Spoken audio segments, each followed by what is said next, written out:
vai ter um blá blá blá lá, né? O perfil de competências do planejador financeiro, FPSB, tal, composto por capacidade, barra funções, como queiram, planejador financeiro, tal. Descreve as capacidades, habilidades, Sobre esse perfil, analise as atividades abaixo. Aí, olha só. Começa pela pergunta. Fazem parte da função coleta do componente. Lê primeiro a pergunta. Porque aí você já vai procurando no enunciado a resposta para a pergunta. Então, o que eu quero? Coleta, lembra? Coletar, analisar, sintetizar. Da parte do pedaço gestão de ativos, que é gestão dos investimentos. Então, vamos lá. 1. Coletar dados sobre a atual cobertura de seguros. Isso não é gestão de ativos, isso é gestão de risco. Tá fora. Coletar informações necessárias para preparar um orçamento doméstico. O orçamento doméstico, fluxo diário, dia a dia, é o componente de gestão financeira. 3. Identificar os fluxos de caixa disponíveis para investimentos. Mas, Lucas, fluxo de caixa na gestão financeira? Não, ele está deixando muito claro, ó. Eu estou vendo o que está disponível para investir. Para aí sim formar a carteira em gestão de ativos. Apenas a 13 está correta, portanto. E de novo, vai ser uma atrás da outra. Só vai trocando aqui. Ao invés de gestão de ativos, vai botar gestão de risco. Vai botar gestão financeira. Vai botar planejamento tributário e assim vai. Só mudando o componente. O componente é o pedaço. É da sua prova. Tá? 2. Olha como vem tudo igual. O perfil de componente tal. Vai na pergunta. São atividades que fazem parte somente do componente gestão de ativos. Do pedaço gestão de ativos. Entende a lógica, gurizada? De baixo para cima. Gestão de ativos, componente do módulo 2. Cada componente é um módulo. Gestão financeira, gestão de ativos, planejamento de aposentadoria, sucessório, gestão de risco, etc. Tá bom? Gestão de ativos. De baixo para cima. 3. Determinar. Olha como está tudo lá no nossa matriz de capacidade, matriz de competência. Perfil de competência lá na matriz, lá no documento que eu falei para você ler. Né? Na matriz de capacidade do planejador financeiro. Está tudo lá. Mas, de novo, não é para decorar, entende a lógica. Determinar a tolerância do cliente, exposição a risco. Isso é componente de gestão de risco. Tá fora. Determinar como o cliente toma decisões sobre gastos. Gastos, dia a dia, fluxo de caixa, gestão financeira. Determinar os objetivos do cliente em relação aos seus investimentos. Gestão de ativos, investimentos. Letra A. Então, detalhe, isso aqui vai ser 10, 12, 15 questões na sua prova. Uma atrás da outra. Assim. O início da sua prova é esse. Tá? 3. Vamos de novo. Tem toda uma historinha. Você leia a pergunta. Fazem parte da função / capacidade de sintetizar do componente gestão financeira. Sintetizar é formular algo. Formular, executar algo, entregar alguma solução. Síntese, consolidar, formular, executar, sintetizar, resumir alguma ação. Do componente gestão financeira. Bora? Bora! Então vamos lá.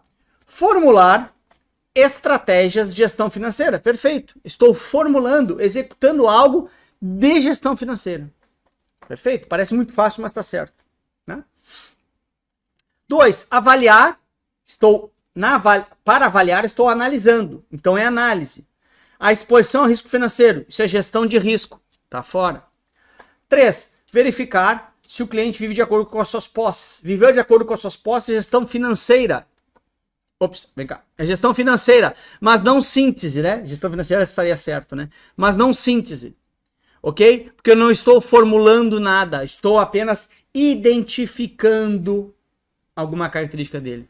Na síntese, eu tenho que executar, formular, indicar, resolver. E no item 3 eu estou apenas verificando. Ok? Seria gestão financeira sim, mas não como síntese, tá bom? Então, apenas a 1 está correta. 4. Bora? Olha como é tudo igual, tá? Durante a coleta, são competências essenciais do planejador financeiro. Ou seja, lembra, o planejador financeiro, na sua matriz de capacidade, tem coletar, analisar, sintetizar. Coleta, análise, síntese. Beleza. Então vamos lá. 1.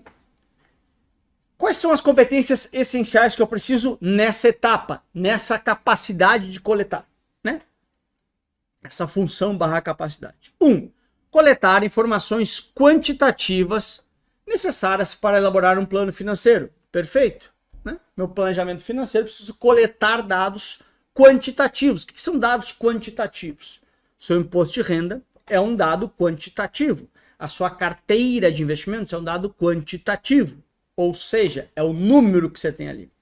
E coletar informações qualitativas necessárias para um plano financeiro. Por exemplo, eu preciso saber quais são os seus objetivos com o seu dinheiro. Preciso saber como você lida com o risco. Isso não é um número, isso é qualitativo. Estou coletando dados. Perfeito. Olha 3. Considerar oportunidades e restrições potenciais. Aqui, na 3, deixa eu mudar de cor aqui, já não é mais coleta. Na 3, eu já estou na capacidade de análise, capacidade / função de análise. Estou analisando, portanto. Ok? Então já estou analisando aquilo que eu coletei. Não é uma competência da etapa de coleta. Portanto, 1 e 2 estão corretas, né? Coletar informações quantitativas e qualitativas são competências essenciais durante essa etapa, né? Ou essa capacidade, ou essa função de coletar. Tá bom? A de amor resposta para você. Estagiário é um planejador financeiro desde 2011. Durante a execução da sua atividade, ele sempre se preocupou em seguir o código de ética do planejador financeiro. Em relação ao princípio do profissionalismo, assinale a alternativa que descreve uma ação que não está em conformidade com o referido princípio. Bom, o que a questão trouxe? Ele trouxe uma série de, digamos assim, descumprimentos de código de ética, né? E aí ele fala o seguinte, pô, desses princípios, qual que ele feriu o princípio do profissionalismo? Se a gente pegar e voltar lá, o princípio do profissionalismo, que inclusive eu falei para você, né, é difícil ele não descumprir esse princípio. Ele fala o seguinte, olha, você tem que seguir, você tem que exercer sua profissão com conduta profissional. Conduta profissional diz, inclusive, que você deve, né, ter um posicionamento público moderado. Olha que louco, né? Posicionamento público moderado. Por quê? Porque você está, querendo ou não, expondo a imagem do CFP, da Planejar. Então eu, Lucas, que sou um CFP, você será no futuro, você precisa ter um posicionamento público moderado. Ou seja, para não sair falando aí publicamente coisas que não sejam com moderação. E olha o que ele fala. Letra B. Se posicionar, de forma desrespeitosa na internet sobre um tema econômico. Então, ele não está sendo moderado. Questão da última prova, tá? Olha como as outras eram mais simples de a gente entender que não tem a ver com profissionalismo de forma direta, tá? Apesar de novo, ele sempre dá uma beliscada ali, né? Não buscar conhecimento atualizado para a execução da sua atividade profissional. Isso, na prática, é o princípio da competência. Competência é estar competente para exercer a profissão, manter-se atualizado, não exercer uma atividade da qual não tenho conhecimento. Então, por exemplo, se eu não sei sobre planejamento sucessório, vem um cliente me pedir uma ajuda, eu tenho que delegar isso para um colega meu que tem esse conhecimento. Não atuar numa área que eu não tenha conhecimento. Tá? Então, aqui, princípio da competência. Só atuar onde eu tenho competência. C. Não resguardar, os dados dos clientes da sua carteira. Isso é princípio da confidencialidade, né? O que é o princípio da confidencialidade? Que os dados dos clientes que eu tenho acesso, logicamente, são confidenciais. Ao ser confidenciais, quais são as situações em que eu posso entregar os dados dos meus clientes, né? Através, por exemplo, de uma medida judicial ou para investigação, porque assim, logicamente, eu estou sendo obrigado e não estou contando de fofoca um dado de um cliente meu. Então, eu tenho que resguardar os dados dos meus clientes, tá? D. Recomendar produtos sem transparência e isenção. Aí é o princípio da objetividade, que é prestar serviços de forma objetiva. Ou seja, as recomendações têm que ser embasadas em critérios técnicos, né? Ou seja, eu não posso recomendar produtos sem embasamento técnico, sem transparência e sem isenção. Ele fala assim, o princípio da objetividade, né? As suas recomendações têm que ser de forma pragmática, isenta e transparente, né? Então aqui eu estaria descumprindo o princípio da objetividade, tá bom? Essa foi uma questão que caiu na sua prova de outubro, tá? 6. O estagiário é um profissional CFP, está dentro Germano, 75 anos. Germano deseja um investimento em fundo de private equity. Porém, no seu API não consta o perfil adequado para esse tipo de investimento. Ou seja, cara, você não tem o perfil para esse investimento de mais risco, que é um private equity, né? Estagiário, então, orienta a Germana a não realizar esse investimento antes de uma atualização no API, para ver se o perfil dele eventualmente mudou, e pode ser que agora a gente seja o momento de entregar para ele esse tipo de risco um pouco maior, que pode alterar o perfil do investidor, né? O cara teve filho, o cara ficou uma situação XYZ, pode ficar mais conservador, ou eventualmente, pô, ganhei muita grana aqui, né? Ganhei na Mega Sena, para esperar essa carteira eu posso ser um pouco mais conservador. Estou inventando cases aqui. Beleza, dito isso, a prova trouxe 2 princípios na mesma resposta, aquilo que eu sempre falei, né? É muito difícil eu estar descumprindo um único princípio ético, porque eu sempre vou dar uma beliscada em 2 ali, tá? Então vamos lá. O que ele fez? Ele fez o seguinte, cara, antes de eu te dar essa recomendação, deixa eu dar a recomendação respaldada em princípios técnicos. Deixa eu dar essa recomendação de uma forma transparente, isenta. Ou seja, estou agindo conforme o princípio da objetividade. Inclusive, eu expliquei ali na outra questão, né? Então, assim, pô, deixa eu ser, de uma certa forma, prestar serviços de forma objetiva, conforme o seu objetivo, entendendo o seu objetivo. Forma isenta, pragmática, e orientações baseadas em termos técnicos, ou seja, em princípios técnicos. O API é uma ferramenta técnica. Com aquilo eu posso recomendar para você, conforme o seu objetivo, portanto, tá? E o cliente em primeiro lugar é colocar os interesses do cliente em primeiro lugar. Se eu faço o EPI é bom, né? EPI é o equipamento de proteção. Se eu faço o API, eu sei quais são os seus objetivos, portanto, estou agindo conforme esses objetivos, colocando sim você em primeiro lugar. Portanto, letra A de amor é a resposta para você. Vamos ver por que não são as outras? Bom, cliente em primeiro lugar eu acabei de te explicar, né? Porque eu coloquei você em primeiro lugar, tudo bem? Imparcialidade tem a ver com ser justo e imparcial. E aí tem um ponto de, pô, deixa eu te dizer eventuais conflitos de interesses que eu tenho nessa relação com você. Então, estou sendo imparcial. E se tiver conflito de interesse, eu vou deixar claro esses conflitos para você. Tudo bem?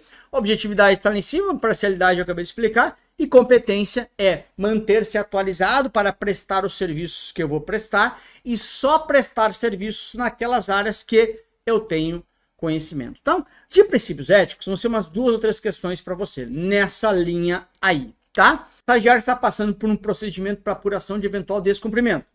Nesse caso, é assegurado a esse profissional alguns direitos. Então, pensa comigo o seguinte, tá? Você está lá, seu profissional CFP, alguém te denunciou. Lembrando, quem pode fazer essa denúncia, pessoa física ou pessoa jurídica, fez uma denúncia contra você. Pô, o Lucas, ele não está agindo conforme os objetivos do cliente. O Lucas não está dando orientações de investimentos respaldadas em princípios técnicos, né? Princípio da objetividade. Sei lá, estou inventando aqui. Legal.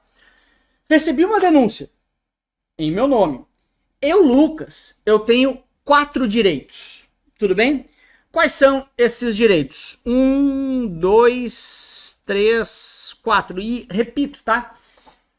Se você ler se você ler o código de ética com a visão de um profissional, você entende tudo isso, os seus direitos quais são. Fica muito claro para você.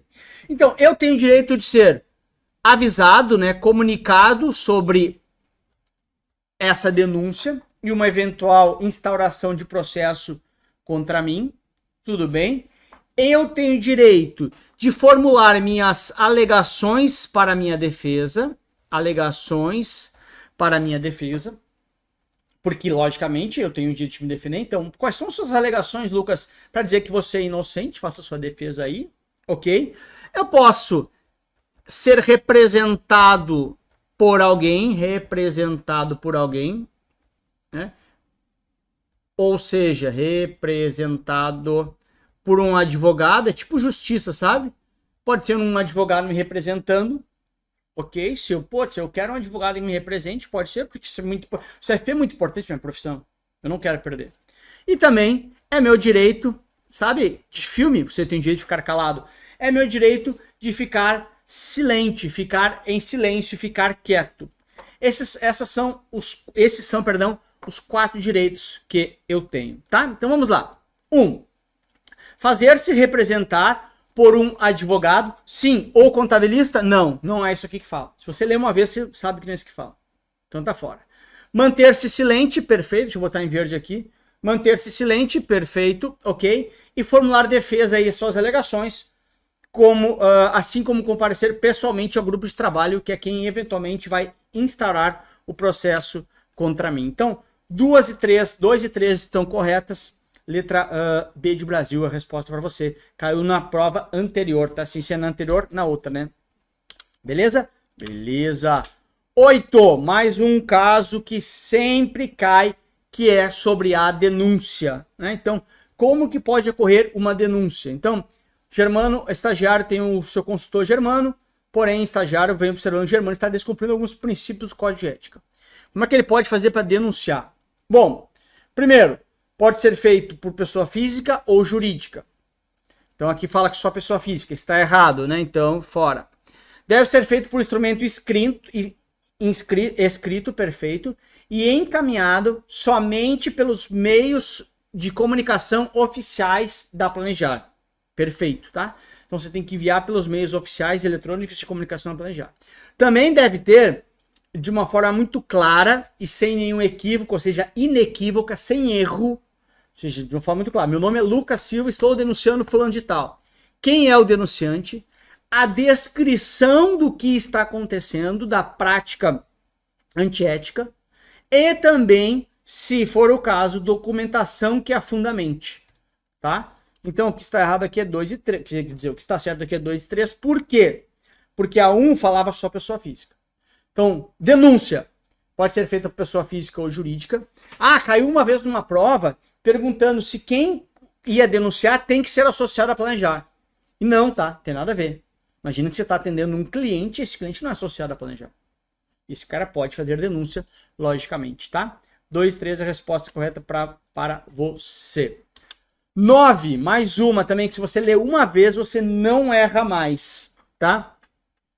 Estagiário planejador financeiro vinculado a Planejar. Nesse caso, um eventual descumprimento de uma das 8, um dos 8 princípios éticos ou uma das 25 regras, né? Ele estará sujeito à imposição de que tipo de penalidade? Então vamos lá, tá? Você tem 5 penalidades possíveis na Planejar como profissional CFP. Quais são essas penalidades? Multa, ok? E a multa pode ser conjugada com alguma outra, mas enfim, multa de até 50 anuidades. Então, ai meu Deus do céu, quase 50 mil reais. Advertência pública, desculpa, vamos por partes aqui. Multa, advertência privada, vai só para você. Advertência pública, ok? Suspensão temporária ou revogação do uso da marca. Aí você perde o CFP, que seria mais pesado. Tudo bem? Então, são 5 punições. Multa, advertência privada, advertência pública, suspensão e revogação. É meio lógico o processo. Multa é tipo uma carteira de motorista, né? Uma mijadinha do guarda ali, pô, não faz mais esse tipo de coisa.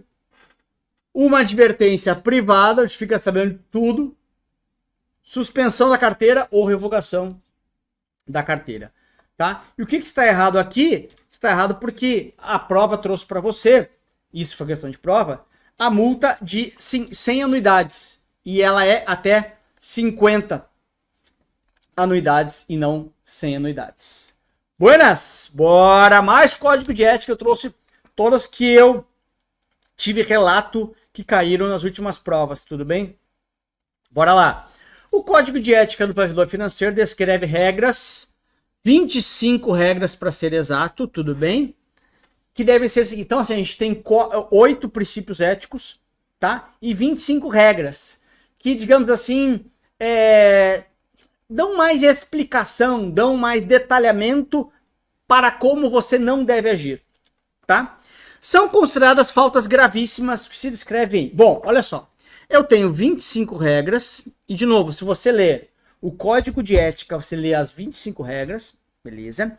E o que a prova mais pede? Essa talvez seja, na minha cabeça, a parte mais chatinha, assim, da prova, né? Em relação ao código de ética, tá?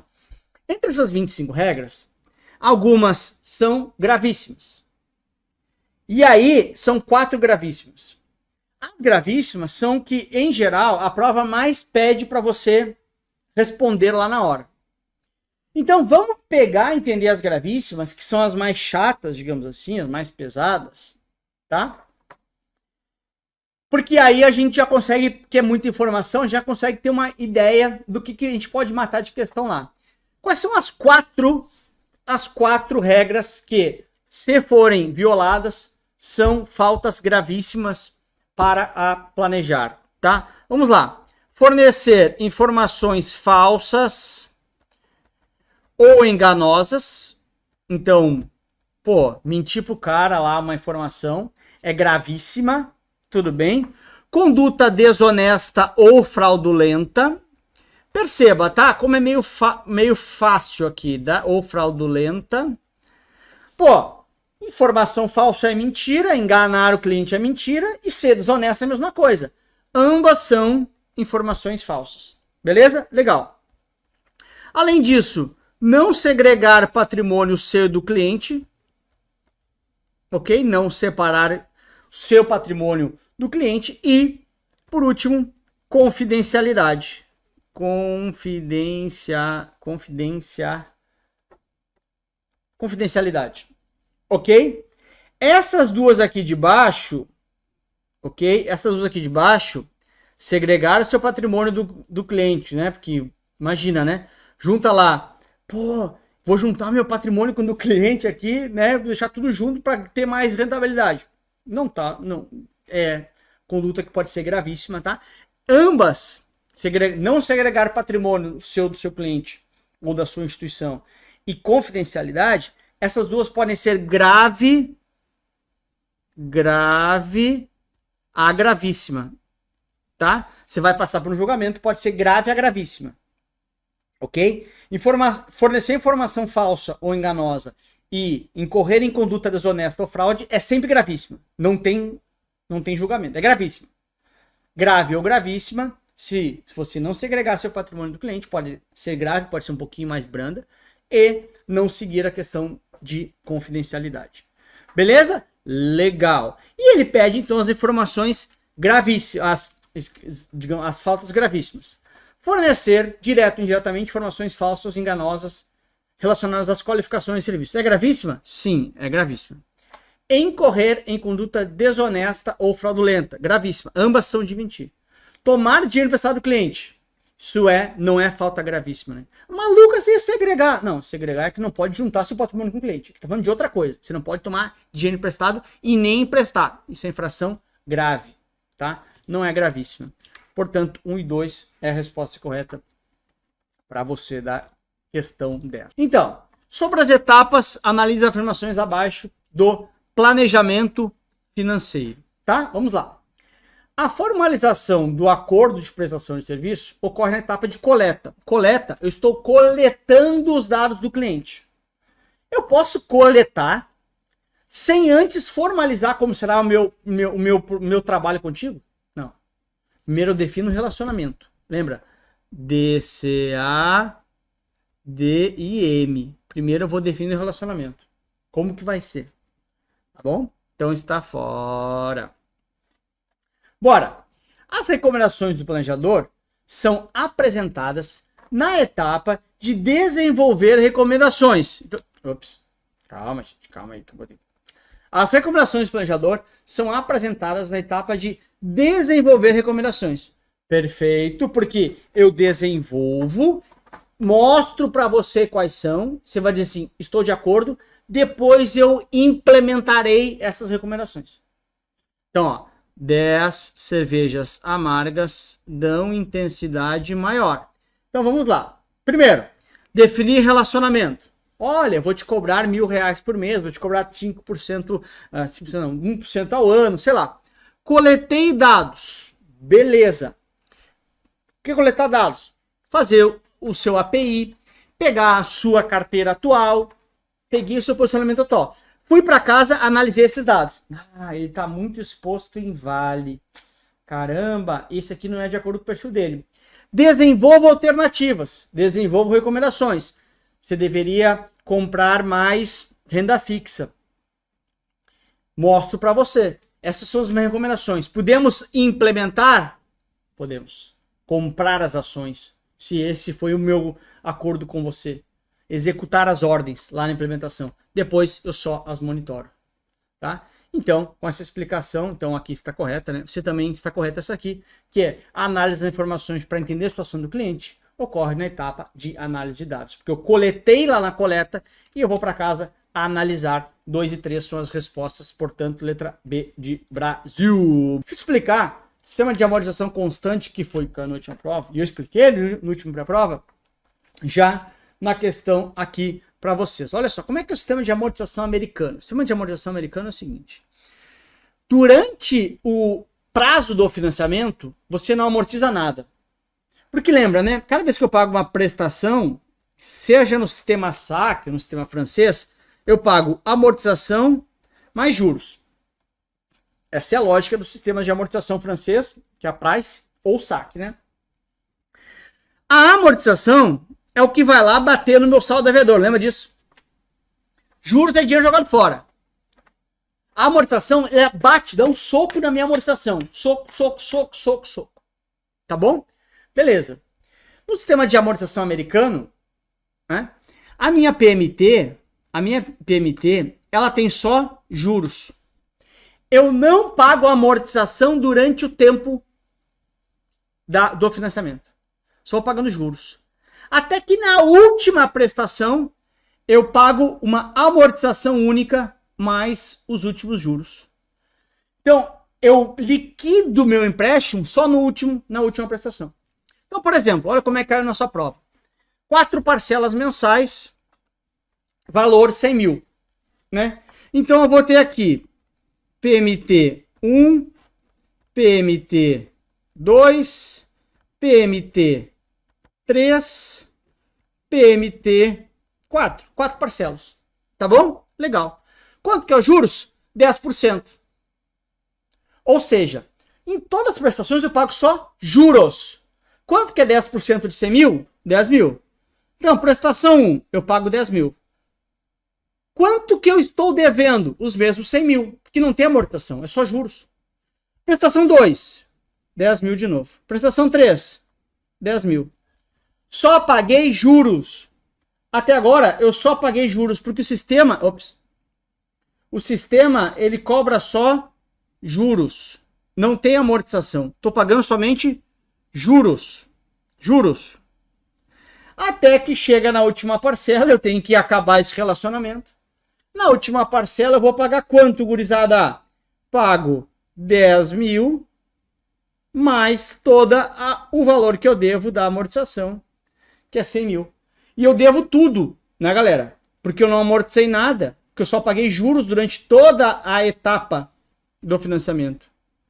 Né? Então, aqui no final, eu pago 110 mil, que é o último juros e o único, né, saldo devedor que eu tinha, que eu quito tudo numa única parcela. Então, sistema de amortização americano, vou pagando sempre só juros, não amortizo nada.